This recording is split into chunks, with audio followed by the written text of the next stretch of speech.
سورہ احزاب پارہ نمبر 22 آیا کریمہ نمبر 69، 70 اور 71۔ نحمدہ ونصلی ونسلم علی رسولہ الکریم، اما بعد فاعوذ باللہ من الشیطان الرجیم، بسم اللہ الرحمن الرحیم۔ یا ایھا الذین آمنوا لا تکونوا کالذین آذوا موسیٰ فبرأہ اللہ مما قالوا وکان عند اللہ وجیہا۔ یا ایھا الذین آمنوا اتقوا اللہ وقولوا قولا سدیدا یصلح لکم اعمالکم ویغفر لکم ذنوبکم ومن یطع اللہ ورسولہ فقد فاز فوزا عظیما۔ صدق اللہ العظیم۔ یا ایھا الذین آمنوا، اے ایمان والو، لا تکونوا، ہرگز نہ ہونا، کالذین، ان لوگوں کی طرح، آذوا موسیٰ، جنہوں نے موسیٰ علیہ السلام کو اذیت پہنچائی۔ فبرأہ اللہ مما قالوا، پس اللہ عز و جل نے اپنے نبی موسیٰ کو بری فرما دیا اس سے جو وہ تہمت لگاتے تھے۔ وَكَانَ عِندَ اللَّهِ وَجِيهًا، اور موسیٰ علیہ السلام اللہ کے ہاں بہت ہی معزز اور مکرم تھے۔ یا ایھا الذین آمنوا، اے ایمان والو، اتقوا اللہ، اللہ سے ڈرتے رہا کرو۔ وقولوا قولا سدیدا، اور سیدھی بات کہا کرو۔ یصلح لکم اعمالکم، اللہ تمہارے اعمال اچھے فرما دے گا۔ ویغفر لکم ذنوبکم، اور تمہارے لیے تمہاری خطاؤں کو معاف فرما دے گا۔ ومن یطع اللہ ورسولہ، اور جس نے اطاعت کی اللہ کی، ورسولہ، اور اس کے رسول کی، فقد فاز فوزا عظیما، تو اس نے بہت بڑی کامیابی حاصل کر لی۔ اللہ جل سبحانہ و تعالی نے اس سے پہلے ان کفار اور مشرکین کا ذکر فرمایا تھا جو اللہ کو، اس کے رسول کو اور ایمان والوں کو اذیت دیتے تھے۔ اب آیا نمبر 69 میں اللہ جل سبحانہ و تعالی مسلمانوں کو تنبیہ فرما رہے ہیں کہ خیال رکھنا کہیں نادانستگی میں بھی کوئی ایسی بات مت کہنا کہ جو میرے محبوب کو اذیت پہنچائے۔ تنبیہ فرمائی جا رہی۔ ایک تو ہے دانستہ کہنا، دانستہ کہا تو ایمان سے جاتے رہو گے۔ نادانستگی میں بھی کوئی ایسی بات مت کہہ دینا جو میرے محبوب کو اذیت پہنچائے۔ اب مسلمانوں کی کن باتوں سے حضور کو اذیت پہنچتی تھی، مفسرین کرام نے اس کے دو قول نقل فرمائے۔ ایک قول یہ ہے کہ کچھ لوگ حضرت زید بن حارثہ کو زید بن محمد کہتے تھے، اس سے حضور کو اذیت پہنچی۔ سرکار نے روکا کہ زید بن حارثہ کہو، زید بن محمد نہ کہو، تو جو کہتے سرکار کو تکلیف پہنچتی۔ دوسرا قول یہ ہے کہ جنگ حنین کے موقع پر نبی کریم صلی اللہ علیہ وسلم نے مال غنیمت کو تقسیم فرمایا تو کچھ لوگوں کو حضور نے ترجیح دی مال دیتے ہوئے۔ مثلا اقرا بن حابس جو تھے، ان کو حضور نے 100 اونٹ دیے غنیمت کے، اور اوینا کو حضور نے 100 اونٹ دیے۔ اسی طرح اور جو قبائل کے سردار تھے ان کو باقی لوگوں پر سرکار نے ترجیح دی۔ حضرت عبداللہ بن مسعود فرماتے ہیں جب حضور اس طرح مال تقسیم فرما رہے تھے غنیمت کا، تو ایک شخص نے کہا کہ اس تقسیم میں عدل نہیں کیا گیا، اور اس تقسیم سے اللہ کی رضا نہیں ہے۔ عبداللہ بن مسعود رضی اللہ تعالیٰ عنہ فرماتے ہیں میں نے اسی وقت قسم اٹھا لی کہ یہ جو بات اس نے کیا میں حضور تک پہنچاؤں گا، کہ یہ بات اس نے اس طرح کی ہے۔ کہتے ہیں میں نے حضور کی بارگاہ میں یہ عرض کر دیا، سرکار کا چہرہ انور متغیر ہو گیا اور فرمایا اس کو کون بتائے کہ اگر اللہ اور اس کا رسول عدل نہیں کرے گا تو پھر کون عدل کرے گا؟ اگر اللہ اور اس کا رسول عدل نہیں کرے گا تو پھر اور کون عدل کرے گا؟ اب سرکار نے جن لوگوں کو مال زیادہ دیا، مال زیادہ دینے کی وجہ کیا تھی؟ وجہ یہ تھی کہ یہ لوگ مؤلفۃ القلوب تھے۔ مؤلفۃ القلوب کا مطلب یہ ہے کہ یہ لوگ نئے نئے مسلمان ہوئے تھے، سرکار علیہ الصلوۃ والسلام نے انہیں زیادہ مال دیا تاکہ ان کا دل اسلام پر جم جائے۔ ان کو مؤلفۃ القلوب کہتے ہیں۔ سرکار نے ان کے دلوں کو جمانے کے لیے، اسلام پر قائم رکھنے کے لیے ان کو زیادہ مال عطا فرمایا۔ کیوں؟ یہ تہذیب و تمدن سے واقف نہیں تھے، یہ بادیہ نشین تھے، یہ دیہاتوں میں رہنے والے لوگ تھے، یہ دیہاتوں کے بسنے والے لوگ تھے۔ تو سرکار نے فرمایا اب یہ آئے ہیں، مسلمان ہوئے ہیں، جنگ میں شریک ہوئے ہیں، انہیں مال غنیمت زیادہ دیتے ہیں تاکہ یہ جنگ کر اسلام پر قائم رہے۔ اب اس لیے سرکار نے ان کو زیادہ مال دیا۔ اب ظاہر ہے سرکار جو تقسیم فرما رہے تھے وہ اپنی مرضی سے تو کر نہیں رہے تھے، اللہ کے حکم سے فرما رہے تھے۔ اب جیسا رب نے فرمایا سرکار نے ویسی تقسیم فرمائی۔ اس لیے یہ کہنا کہ اس نے عدل نہیں کیا گیا، اللہ کی رضا نہیں ہے، یہ بہت بڑی بے ادبی تھی۔ اور جس نے یہ بات کہی تھی اس کا نام تھا عتبہ بن قشیری، قبیلہ عمر بن عوف سے اس کا تعلق تھا، اور یہ بہت بڑا منافق تھا جس نے یہ بات کہی تھی۔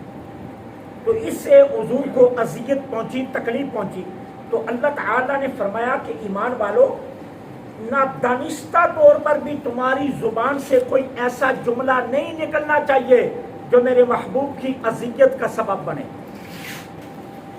جان بوجھ کر کہا تو ایمان سے جاتے رہو گے،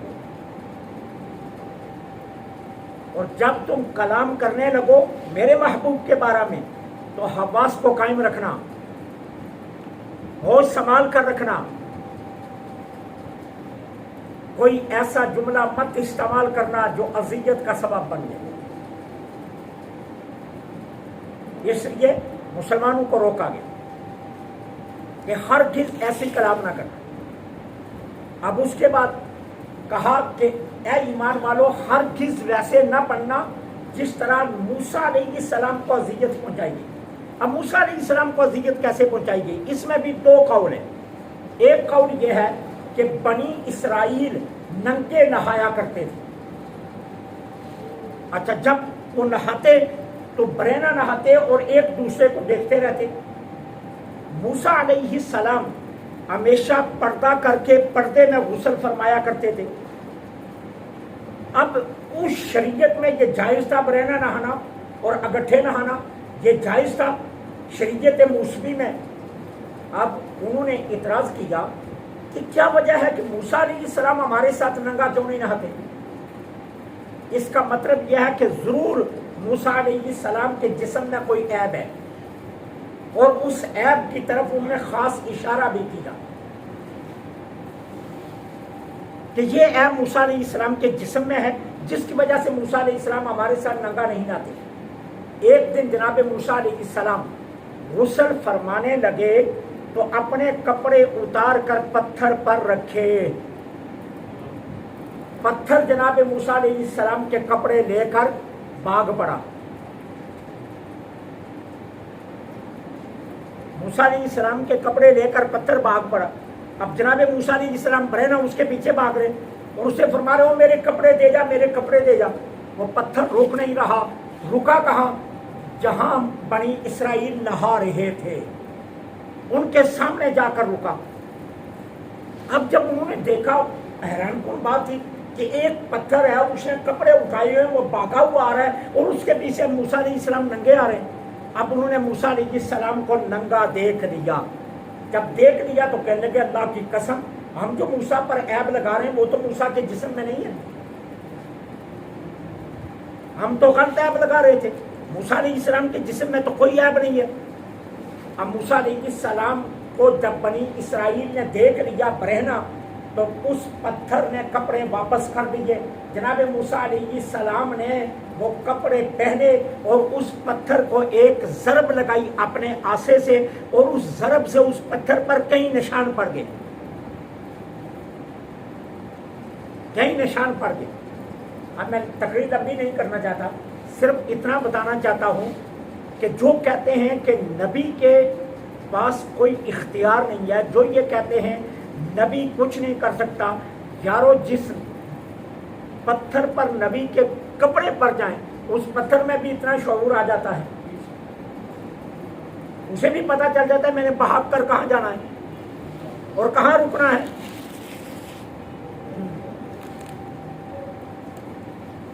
پتہ نہیں لوگ کس طرح ایماندار ہو کر بھی اپنے آپ کو صاحب ایمان کیا کر بھی ایسی باتیں کرتے ہیں۔ جس پتھر پر جناب ابراہیم نے کھڑے ہو کر خانہ کعبہ تعمیر کیا، اس پتھر نے ابراہیم علیہ السلام کے قدموں کو اپنے وجود میں ثبت کر لیا، اور آج بھی وہ نشان موجود ہیں۔ اس پتھر کو کس نے کہا ابراہیم کے قدم نقش کرنے؟ اس پتھر میں شعور آ گیا اور اس پتھر نے ابراہیم علیہ السلام کے قدموں کو نقش کر لیا۔ اور آج جب آپ اللہ کے گھر کے چکر کاٹ رہے ہوتے ہو، وہاں جب گزرنے لگتے ہو تو بڑی محبت سے اس کا زیارت کرتے ہو کہ یہ مقام ابراہیم ہے۔ جس چیز سے ان کی نسبت ہو جائے اس میں اگر اتنا کمال آ سکتا ہے تو ان کے اپنے وجودوں میں کتنا کمال ہوگا۔ ایک بات یہ موسیٰ علیہ السلام کو جو اذیت دے رہی تھی وہ یہ تھی۔ اب اس حدیث سے ایک بات اور یاد رکھنا ہو، قرآن کی آیت سے اللہ تعالیٰ اپنے انبیاء کو سوری طور پر، معنوی طور پر، جسمانی طور پر، روحانی طور پر ہر عیب سے پاک پیدا فرماتا ہے۔ قرآن گواہی دے رہا ہے، سوری لحاظ سے بھی، معنوی لحاظ سے بھی، روحانی لحاظ سے بھی، جسمانی لحاظ سے بھی اللہ اپنے انبیاء کو ہر عیب سے پاک پیدا فرماتا ہے۔ اور کوئی نبی کی طرف عیب کی نسبت کرے اللہ یہ بھی برداشت نہیں کرتا۔ بنی اسرائیل نے موسیٰ علیہ السلام کی طرف عیب لگایا، اللہ نے جناب موسیٰ علیہ السلام کے شرم و حیا کے باوجود بنی اسرائیل کے سامنے ننگا موسیٰ کو کھڑا کر کے بتا دیا کہ یہ کوئی تمہاری طرح کا نہیں ہے، یہ ہمارا کلیم ہے جس کو ہم نے بے عیب بنایا ہے۔ تو انبیاء کو اللہ معصوم پیدا فرماتا، سوری لحاظ سے بھی، معنوی لحاظ سے بھی، جسمانی لحاظ سے بھی، روحانی لحاظ سے بھی، اور نبی کی طرف عیب کی نسبت اللہ کو ہرگز گوارا نہیں۔ اللہ ہرگز اس بات کو گوارا نہیں کرتا کہ کوئی نبی کی طرف عیب کی نسبت کرے۔ اب ایک اور جو تکلیف پہنچاتے تھے بنی اسرائیل موسیٰ کو، وہ کیا تھی؟ ایک دن جناب موسیٰ علیہ السلام اپنے بھائی حضرت ہارون علیہ السلام کو لے کر ایک پہاڑ پر چڑھے۔ اب اللہ کی شان، جب پہاڑ کی چوٹی پر پہنچے ہارون علیہ السلام کا وصال ہو گیا اس پہاڑ کی چوٹی پر۔ اب جناب موسیٰ علیہ السلام اپنی قوم کے پاس آ گئے، قوم کو آ کر بتایا میرے بھائی ہارون کا وصال ہو گیا ہے پہاڑ کی چوٹی پر۔ قوم نے الزام لگایا، کہا نہیں وصال نہیں ہوا، موسیٰ نے انہیں قتل کیا ہے۔ کہا موسیٰ نے قتل کیا؟ اچھا بھائی میں کیوں ماروں گا؟ مجھے بتاؤ تو صحیح، میرا سکا بھائی ہے، میرا حقیقی بھائی ہے، میں اسے کیوں، میں نے تو اللہ سے مانگ کر اسے نبوت دلوائی ہے، میں اسے کیوں ماروں گا؟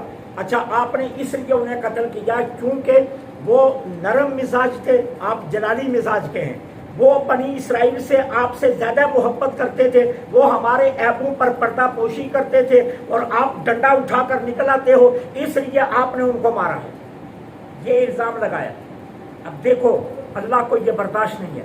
اللہ نے فرشتوں کو حکم دیا، فرشتوں جاؤ ہارون کی لاش کو اٹھاؤ، بنی اسرائیل کے پاس لے جاؤ اور بنی اسرائیل کے سامنے کھڑے ہو کر اعلان کرو کہ ہارون قتل نہیں ہوئے، ہارون تبھی موت مرے ہیں۔ اب فرشتے آئے، جناب ہارون علیہ السلام کی لاش کو اٹھایا، بنی اسرائیل کے اندر لے آئے، اور اس بنی اسرائیل کے اندر رکھ کر اعلان کیا فرشتوں نے کہ ہارون کو کسی نے قتل نہیں کیا، یہ اپنی طبی عمر مکمل کرنے کے بعد وصال فرمائے ہیں۔ یوں اللہ تعالیٰ نے جناب موسیٰ علیہ السلام پر جو قوم الزام لگا رہی تھی دونوں الزاموں سے بری کر دیا اللہ تعالیٰ نے۔ تو اللہ تعالیٰ یہ پسند نہیں فرماتے کہ کوئی کسی نبی کی طرف کسی عیب کو منسوب کرے۔ یہ ذہن میں رکھنا، یہ قرآن کا عقیدہ ہے، ہمارا عقیدہ نہیں ہے۔ تو کیا کہا؟ اے ایمان والو ہرگز اس طرح کے نہ بننا جس طرح کے وہ بنے کہ جنہوں نے موسیٰ کو اذیت پہنچائی، موسیٰ کو اذیت پہنچائی، اس جیسے مت بننا۔ اور سنو، تمہیں یاد رہنا چاہیے جنہوں نے ہمارے موسیٰ پر الزام لگایا، ہم نے اپنے موسیٰ کو ان کے الزاموں سے بری کر دی۔ وَكَانَ عِندَ اللَّهِ وَجِيًّا، اور ہمارا موسیٰ ہمارے نزدیک بڑا محترم، بڑا معزز اور بڑا مکرم ہے۔ وجی کے معنی، وجی کا معنی کیا ہے؟ تمام ارباب لغت نے اس کا معنی کیا کیا ہے؟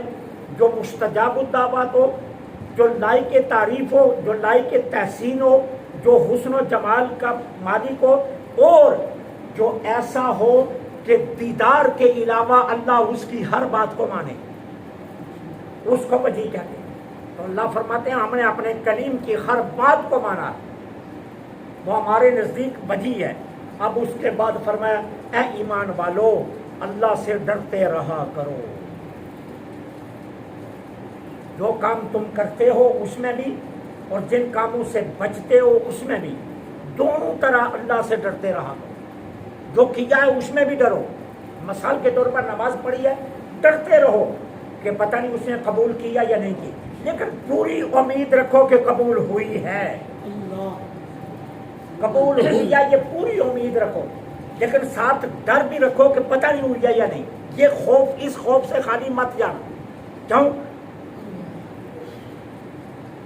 مفتی احمد یار خان نعیمی رحمت اللہ علیہ نے تفسیر نعیمی کے اندر لکھا ہے کہ یہ کیسے پتا چلے کہ ہماری دعا جو ہم نے نماز میں مانگی اہدنا الصراط المستقیم، اے اللہ ہمیں سیدھی راہ دکھا، یہ قبول ہوئی ہے یا نہیں ہوئی ہے؟ تو مفتی صاحب اس کے کئی جوابات میں ایک جواب یہ بھی لکھتے ہیں، فرماتے ہیں اگر ایک بندے نے زور کی نماز پڑھی اور عصر میں پھر آ گیا تو سمجھ لو وہ دعا قبول ہو گئی، اور میں وہ دعا قبول ہوئی ہے تبھی عصر کے وقت پھر آ گیا، اور عصر پڑھی ہے تو مغرب پڑھنے آیا، سمجھ لو وہ پچھلی قبول ہو گئی، پچھلی قبول ہو گئی ہے۔ تو اس لیے جو کرتے ہو اس میں بھی ڈرو، یقین پورا رکھو کہ قبول ہوئی ہے۔ یہ جو لوگ کہتے ہیں نا پتہ نہیں نماز ہماری قبول ہوئی ہے یا نہیں، حضرت قبلہ مفتی صاحب رحمۃ اللہ علیہ فرماتے ہیں یہ عقیدہ نہیں رکھنا چاہیے، پتہ نہیں قبول ہوئی ہے یا نہیں۔ حضرت قبلہ مفتی صاحب لکھتے ہیں اللہ اسی بندے کو گھر سے اٹھاتا ہے نماز کے لیے جس کی اس نے قبول کرنی ہوتی ہے، جس کی قبول نہیں کرنی ہوتی اس کو بلاتا ہی نہیں ہے، وہ اس کو توفیق ہی نہیں دیتا، اور وہ بندہ سمجھتا ہے پتہ نہیں میں نے نماز نہیں پڑھی، بڑا کمال ہے میرا، وہ اس کا کمال نہیں ہے، اللہ چاہتا ہی نہیں ہے وہ میرے سامنے آئے، اللہ پسند ہی نہیں فرماتا کہ اس کا ماتھا میرے سامنے جھکے۔ اللہ جس کی قبول فرمانا چاہتا ہے اسی کو اپنی بارگاہ میں بلاتا ہے۔ تو کہا جو پڑھو اس میں بھی اللہ سے ڈرتے رہا کرو، اور جو نہ کرو ان کاموں میں بھی اللہ سے ڈرتے رہا کرو۔ وَقُولُوا قَوْلًا سَدِيدًا، اور چپڑی باتیں مت کیا کرو، سیدھی سیدھی بات کیا، جس کو کہتے ہیں لگی لپٹی، یہ باتیں نہ کیا کرو، سیدھی سیدھی بات کیا کرو، سیدھی سیدھی بات کیا کرو۔ وہ ہمارے ایک پیر صاحب ہیں تو وہ بڑی کمال کی بات کرتے ہیں، بہت کمال کی۔ وہ اپنے کسی مرید سے جانا، وہ پوچھے نا کیا عقائد کے بارے میں، تو وہ کہتا جی بس ادھر بھی ہوتے ہیں ادھر بھی ہوتے ہیں، ادھر بھی ہوتے ہیں تو ادھر بھی ہوتے ہیں۔ تو وہ فرمایا کرتے ہوتے ہیں، فرماتے ہیں ادھر بھی ہوتے ہیں ادھر بھی، اب درمیان رہ گیا تو درمیان میں تو منافق ہوتا ہے۔ وہ فرماتے ہیں یہ نہ کہا کرو ادھر بھی ادھر بھی، کہا کرو ایک طرف ہو جاؤ، ایک طرف، ٹھیک ہے نا، ایک طرف والا بندہ اللہ کو پسند ہے۔